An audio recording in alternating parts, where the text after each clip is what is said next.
Handa ka na bang mamatay? Or more importantly, the people who we love, handa na ba sila mamatay ka? Sorry to ask such a big assaulting question, but in the time of pandemic, in crisis mode like this, we're forced to ask these questions. Bakit po? The reality is, if and when we pass, we need to make sure that the people who are dependent on us can carry on with their life, that we've been able to help them and protect ourselves and them financially. That's what we'll talk about today. I'm Edric Mendoza. Welcome to Fundamentals.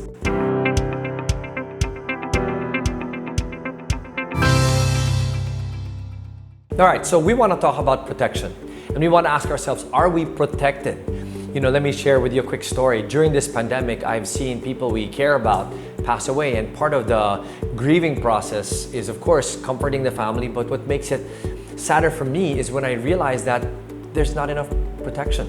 This is firsthand, and this is from my heart. I pray and I hope that we all ask ourselves the question, are we protected? So, we're going to look at three areas in the area of protection. The first is who should get insurance protection. If you are a breadwinner, meaning you are providing income source not just for your needs but for others. You could be a father or a mother and you are providing for your children, or you could be a daughter or son providing for your parents at para sa mga kapatid mo. If there are people dependent on your income, then I would say you need to get yourself protected.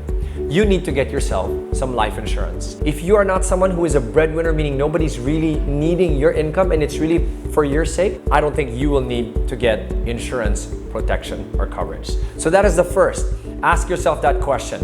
Am I a breadwinner? Are there people who are depending on me? If yes, that is you. If not, you don't have to worry about insurance protection for now. All right, so now that we know who is supposed to be able to get protection, and we've clarified that it's primarily the breadwinner, the second perspective I want to give is now what, right? When we go to insurance, there's different types of products you'll go out there. And just for the record, I'm actually not an insurance agent, so I don't sell any of these products. I'm a financial planner. I like to think through the process, which is what I'm sharing with you now. So as they go to you, or as you look to see if you are the breadwinner and you're now looking for insurance to protect you and your loved ones in the event of your passing, we now want to say, okay, what options make sense for me or for you? What I've seen that makes sense for me, as I've looked through these options of insurance as a breadwinner, would be what is called term insurance. I like term insurance because it is the cheapest insurance product.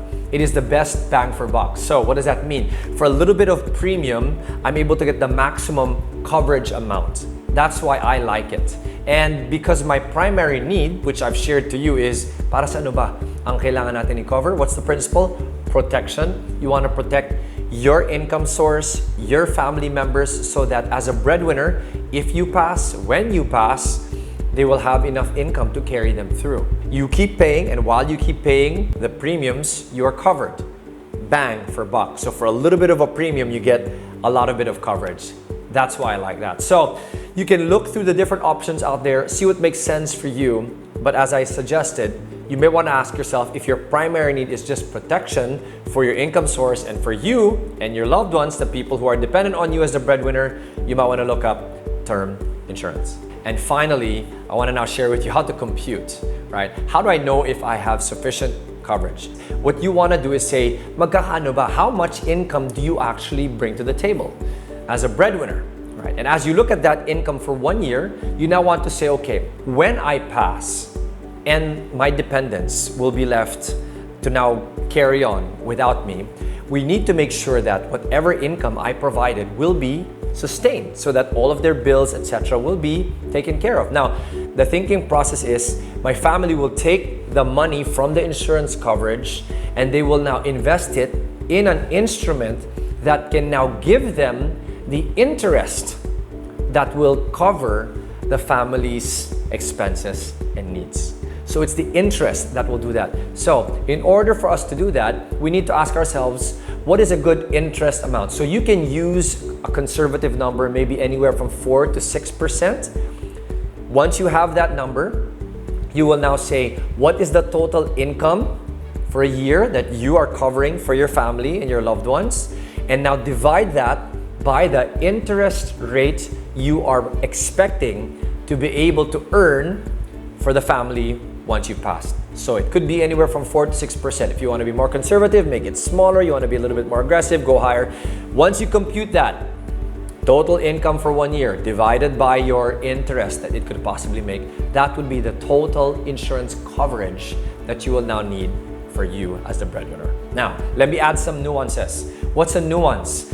You want to be able to add some reality checks. Reality checks. There will be some expenses that your family will no longer need to have when you pass.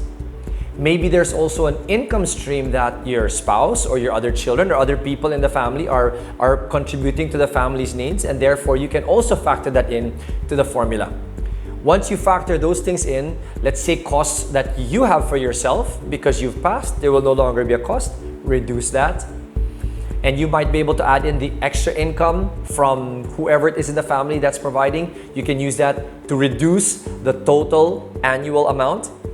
Once you have that annual amount, divide that again by the interest level, and that becomes a more realistic insurance coverage for you. That is more customized to your unique situation. So, yun po. I hope that's been helpful. Once you figure that out, now you can go about looking for the right specific company that you trust and the right insurance agent, the person you need to talk to who can help tailor fit that and get you the right premiums, etc.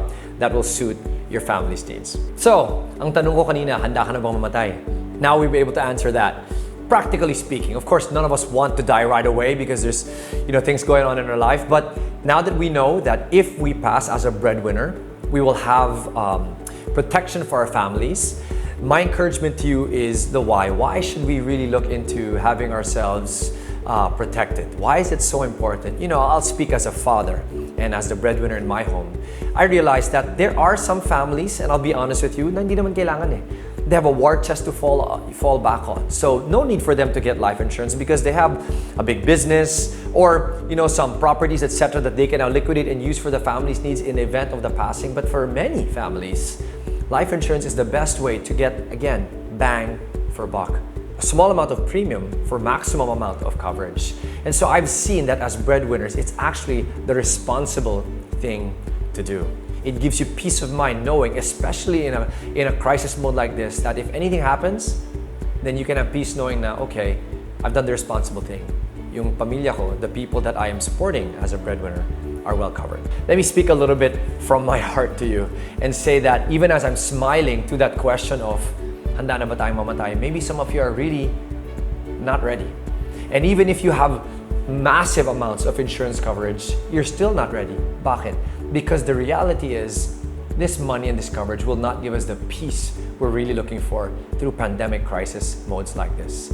You know what I've discovered? There's only one source of that peace. The true coverage plan, if you will. And his name is Jesus Christ. So that's what I wanted to challenge you with. Yes, maybe you've now figured out how to get sufficient life insurance coverage. But if you really want to insure your life and guarantee peace, because you will know what will happen even as you go, the only way to do that is to give your life to Jesus. He promised you peace. He promises that even when you pass here, if you accept Him as the Lord and Savior, you can be with Him in heaven forever. And that is the greatest guarantee. There is no insurance policy that can give you that. So, I hope that you're able to ask yourself that hard question. And if you need that, turn to Jesus and experience true peace and find that protection that will last through eternity. This is Edric Mendoza. Thanks again for watching Fundamentals.